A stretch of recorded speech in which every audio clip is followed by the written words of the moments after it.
this one is going to keep this nice. This is a sticker for reverb.com. Another scissors.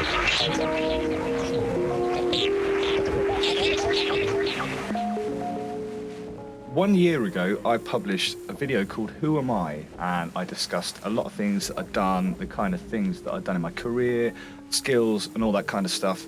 And I've been at the Cambridge Union full-time for exactly 1 year today, which is exciting stuff. I've absolutely loved it, and I've met a lot of wonderful and exciting people. I'm very humbled to have worked with those people in this capacity. It's put me to a lot of challenges in terms of keeping up with a regular video publishing and editing schedule. I also get to work with a lot of corporate events and conferences, which makes for a lot of diverse kind of day-to-day work. I'm really proud that I've managed to maintain this position. It's meant a sort of balance between keeping fixed regular hours and doing a lot of editing and stuff behind the scenes, working evening events, which is a lot of a juggle, but it's good fun and I love it. And it's a nice balance from coming from freelance work and like 0 hours contracts with venues, which also very awesome stuff, very proud to have done. I found out that I've done about 500 multicam edits in Final Cut. So looking at some of the metadata from the files and all the rest of it, going through backups and drive nightmares,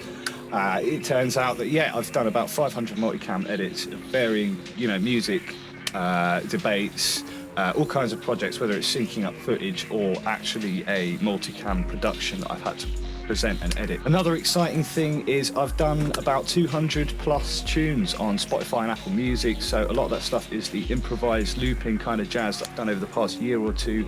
All of that's on Apple Music and Spotify, as well as the videos on YouTube as well, which are in a playlist ready for you to watch. So I released Don't Look Down on the 19th of February, which did pretty well, actually. I was surprised by the reception that it got. I put very little marketing into it, and it was kind of a passion project, so I didn't expect much. But again, I wanted to bridge the gap between doing sort of endless loops and jamming and jazzy stuff into arrangement, and there's kind of a bit of both in there that I was quite excited. A lot of it was semi-rehearsed, and then I kind of went over the top with jazzy ideas. Looking to the future, I'm thinking about releasing an album. The date is hard to pin down. I'd like to say end of summer. Hard to say how many tracks as well, but I'm focusing more on arranged material, how I can integrate the looper and the sort of stuff that I've been doing live on YouTube for a while now into arranged sequences. So whether that's sort of arranging it through, Logic or something like that, I really love the idea of being able to play and reproduce things live in a consistent way.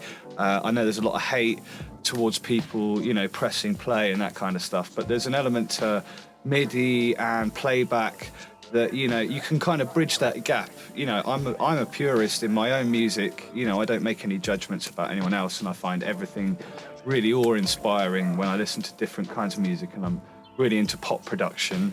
But yeah, it's just experimenting with new things and finding a good show that I can bring to people that isn't just the same thing for sort of 7-8 minutes. Work with new jazzy kind of ideas and find inspiration from UK jazz artists in particular.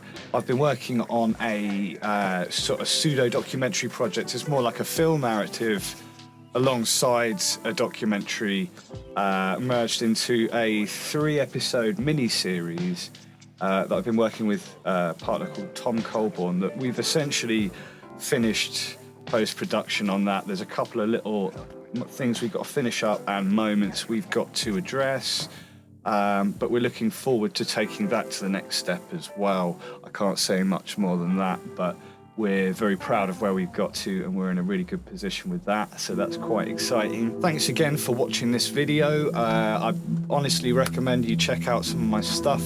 There will be a part 2 to the part 1 that I randomly put on my channel soon. There's a lot of mysteries shrouded around that kind of idea, and there's some stuff I've written that's kind of gonna add jazz and spice to those kind of things. It's just gonna be a sort of surprise narrative storyline that I'm just gonna throw out videos whenever they're done. Okay, so this is a cheeky example of unfinished tune. Currently it's a bit of a spoiler, but it won't be when the track is developed, so check this out.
Okay, that's all you get. Stay tuned, and I will see you soon. Thank you.